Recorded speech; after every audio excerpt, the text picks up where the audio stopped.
Hello everybody, this is AK. I'm back. So this video brings good news to fellow shareholders of DBS. And it's news which people who are still sitting on the fence who are wondering if they should invest in DBS might want to consider. And why the thumbnail on screen says I would buy some DBS today if ... Okay, so in the headlines today we see that DBS declares that it plans to boost assets under management for its wealth management business to $500 billion by the end of 2026. And this is after it has already grown this by 23% to a record of $365 billion last year. Yeah, and this is because Singapore has benefited from strong inflows of wealth into Asia, and Singapore, people think we are the Switzerland of Asia, and in fact I think our reputation is probably a bit better than Switzerland now. Given what happened to Credit Suisse.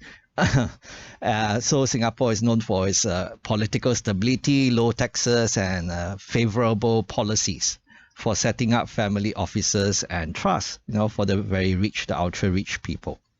And DBS is Southeast Asia's largest lender by assets, and it accounts for more than a third of Singapore's family offices. That means all the ultra rich, right? And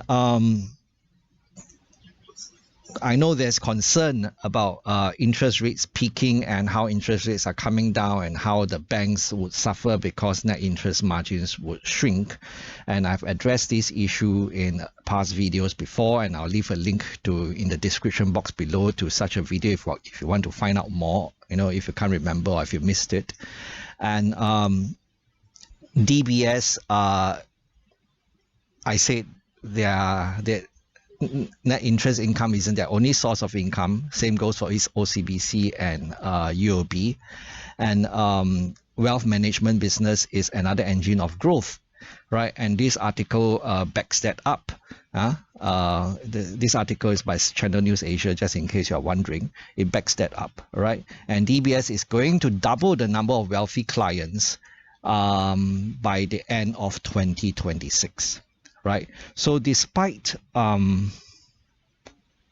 this concern about net interest income possibly coming under pressure, DBS has become more profitable year on year, and they expect net profit to exceed last year's record. So there's going to be another record net profit this year, right? So it's pretty amazing how it's firing all engines of growth, right? And I think if we're still sitting on the fence, right, we wouldn't go too wrong if we were to buy some shares of DBS today, right? This addresses the what you see on the screen. I would buy some today if I'm not already invested in DBS, I would buy some today, even at today's price, right? I've said in a past video before that DBS isn't expensive even at today's price, all right? I mean, it's not as cheap as it was. I mean, when it was like $32, some people are wondering whether to buy, right? And there are people who missed the boat, right? For whatever reason. But even at today's higher price, is still not very expensive. If we were to compare it to, like, for example, banks like JP Morgan, Bank of America, like I've said in past video, they trade at a PE ratio of between 11 to 12 times, and DBS is like 9 times, and DBS is trading at a price to book of 1.7 times, which arguably isn't cheap, but it isn't that expensive as well if you compare to like JP Morgan's almost 2 times book value. So I would buy some today if I were not already invested in DBS. All right, and I would also buy some OCBC and UOB if I were not invested in those banks. yet. And